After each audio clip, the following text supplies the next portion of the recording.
Hey everyone, we're back with another great guest in our holiday showcase live broadcast. It's Tracy coming to you live from New Hampshire Writers Project headquarters, and this afternoon I'm here with Shirley Phillips. Thank you for joining me, Shirley. Thank you, Tracy. Glad to be here. Great to have you here. You are another one of our members, and you are also a featured author in the Holiday Showcase, which I'm going to tell you a little bit more about here as we go through our conversation with Shirley. But I really want to jump right into it with you, Shirley, because this is a fascinating book. You've had a fascinating life and career, and when most young girls were, into boys, going to school, studying, maybe doing some extracurriculum activities, you were learning how to fly. So take us a little bit on that journey and tell us a little bit about yourself as a writer. Well, I took my first airplane ride when I was 14. Um, my father bought me an airplane ride, and I loved it from the very beginning. And I think that happens to a lot of people. They take one ride and that's it. And so I told him, "That's it. I'm going to be a professional pilot." And I was somewhat clueless about the fact that there were not very many female pilots. But hey, my dad was there to support me. And so, I'd always been told that I was smart enough to do anything I wanted to do. So I said, I'm going to fly planes for a living. I love And it. so I started taking flying lessons. You have to be 16 to solo. So I soloed at 16. And then on my 17th birthday, I got my private pilot's license. That's the youngest you can do it at. And Well, then and I find this is fascinating because the first time I rode on a plane, I was 21. So you were already flying planes before I even got on one at all. You could have been yeah, the pilot of the plane I was on. I don't even yes, know. I was flying for money at the time. Well, and this is amazing. I mean, I guess I'm curious from a perspective of your friends, teachers, your peers, people like that. Were they supportive of this dream as well? Or, was it a little bit challenging for you kind of going against the norm at that time? Um, I'd say they were supportive. They were a little surprised, I think.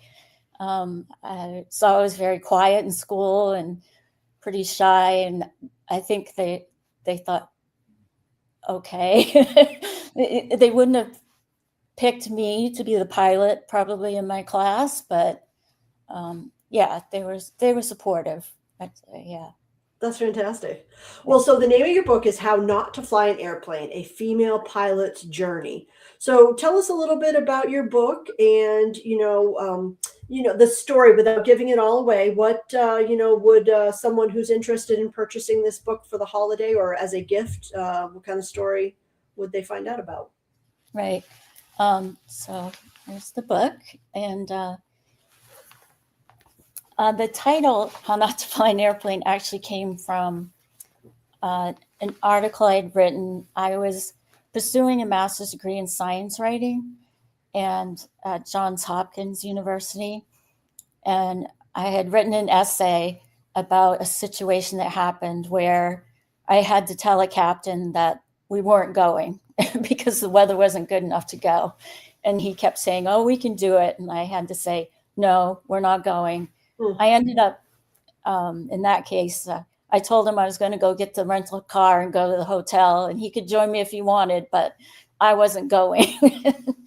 And so that's kind of where the title came from. I had to learn, when not to fly the airplane, when not to go.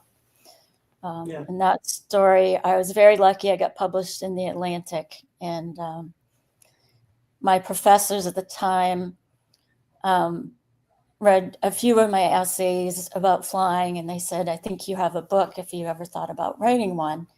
And I did use a lot of stories in my teaching. I was a professor of aviation for about 10 years. Okay. Wow. And I always used a lot of storytelling to reinforce the points I was trying to make. So, Okay. yeah. Well, and tell me a little bit about, your favorite passage or story or moment in your book. And is there something that you'd like to share with us? Maybe a reading? Yeah, I have a short little piece. One of the chapters I wrote about was about, it's called Baby Bumps. It's about getting pregnant. And I was the first pilot to get pregnant at the airline I was flying at the time. And they were somewhat clueless as to what to do about it. So I suspected right away that I was pregnant because I felt nauseous, much like I did during my first few flying lessons, except I now felt that way before I'd even gotten out of bed. It turned out a pregnant pilot was a new thing at my airline, and there were no guidelines about how long a pregnant pilot could continue to fly. I was so tired that I had to stop and rest 3 times on the way from the employee parking lot to our departure gate. To be fair, I was carrying 2 big bags, one for my clothes and one for all the manuals we used to have to carry with us. Flight attendants had just started using the bags with wheels, but I felt like I had to carry my bags like all the other pilots did. It was stupid. The chief pilot wisely suggested that I should consult an obstetrician right away to see if I should go on medical leave. While I was disappointed that the airline industry was still not prepared for dealing with a pregnant pilot, I wasn't surprised. Still, I was disillusioned when the obstetrician was equally unprepared for what advice to give a pregnant pilot. When I explained that I had questions about flying while pregnant, she said, "Don't worry about it. That's why there are 2 pilots. In case one passes out there is always a backup." I'm not sure what bothered me most about her comment. The fact that she thought one pilot did nothing but wait for the other one to keel over, or the fact she felt compelled to explain my job to me. I found another doctor. So, do you kind of inflect humor like that throughout the book, or what is generally the writing style? I definitely try to put humor in there. And a few of the stories are definitely humorous. I love it. There are some serious stories too, because flying's a serious business. And Yep. there's one about a good friend of mine and a student who was killed in a plane crash. Oh So my goodness. that's the most serious one probably in the book. But, yeah. Wow. So it And sounds like this writing journey has been an emotional one. There's just been so many things you're sharing your resiliency with us. You're showing us how much of a trendsetter you were in the industry. What is Shirley doing these days? Tell us a little bit about, since the book has come out. What are you still working in the industry? I'm actually out on disability. And one topic I write about in the book is that I was grounded as a pilot at one point. They found I had a birth defect, and it has caused a number of chronic health problems. Oh, So wow. I was no longer able to fly. I did work for the Department of Defense on collision avoidance systems, those systems that keep airplanes from hitting each other. And that was very rewarding work, but I was still too sick to continue. Oh I my actually, goodness. yeah, I started writing the book in the hospital actually, because I was in and out of the hospital a lot and I was very bored. So I started writing the book there.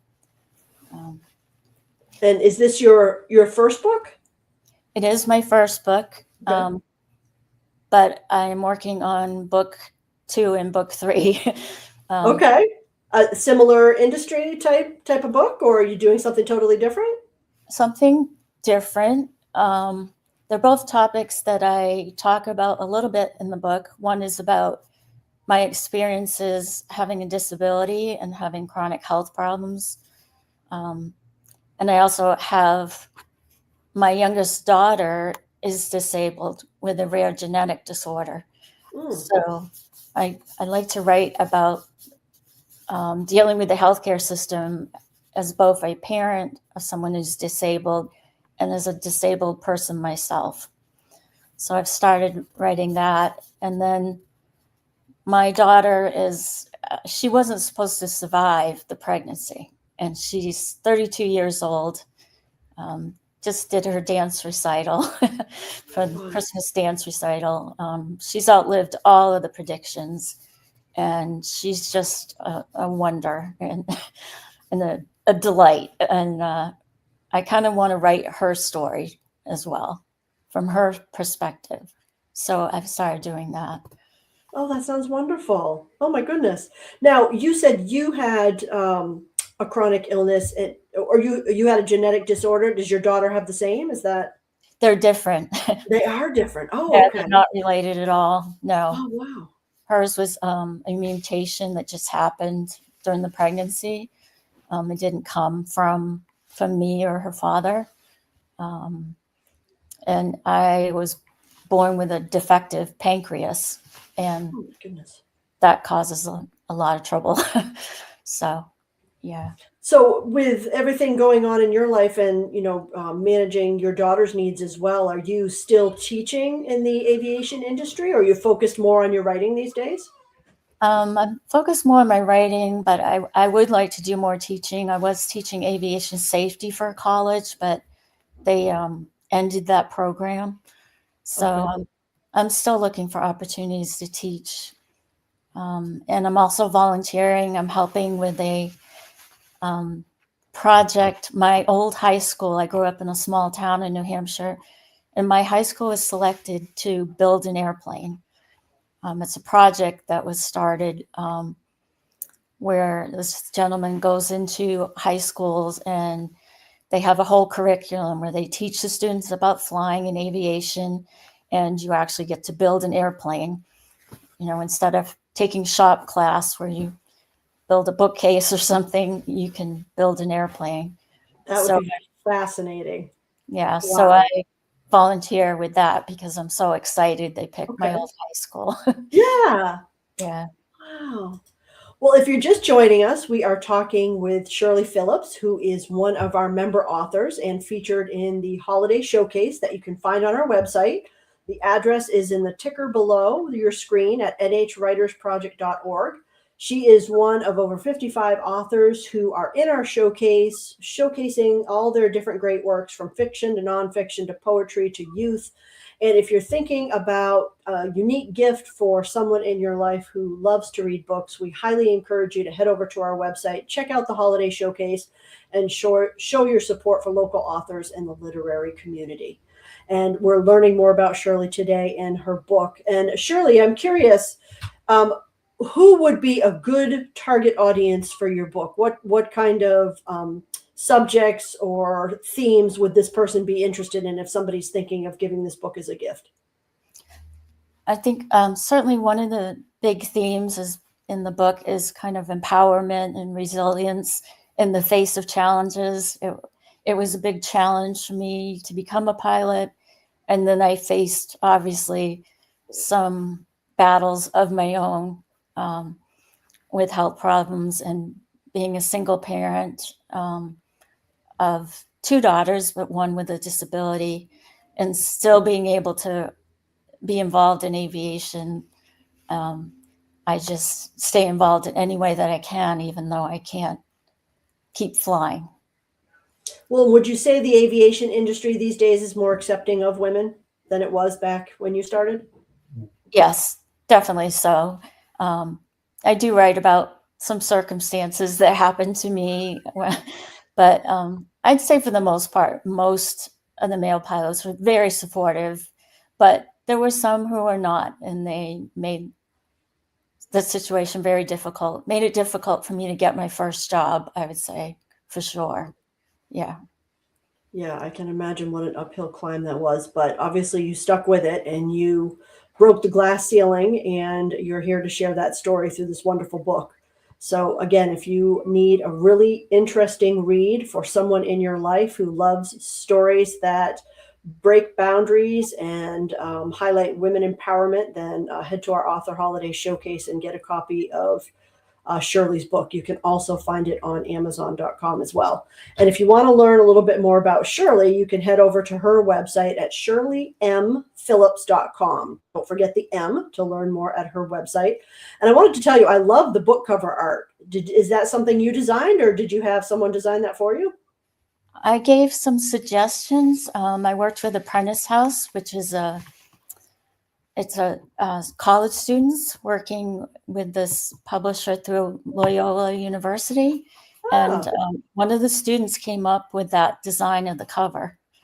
That's And really neat. I It love just, well, it captures your attention. You know, when you've got the blue and then you've got the paper airplane flying, it just captures your attention and you want to know what the book is about. So nice job on that. Well Yeah, done. she did a really good job. Yeah. Well, Shirley, thank you very much for being here today, telling me your story, telling me about your book. I appreciate it. Thanks to those of you who listened in. I hope you have been enjoying our live broadcast with our featured authors. And again, head over to nhwritersproject.org and check out our showcase. Shirley, have a wonderful holiday. And again, appreciate you joining me today. You too. Thank you very much. Take care, everyone. Have a great day.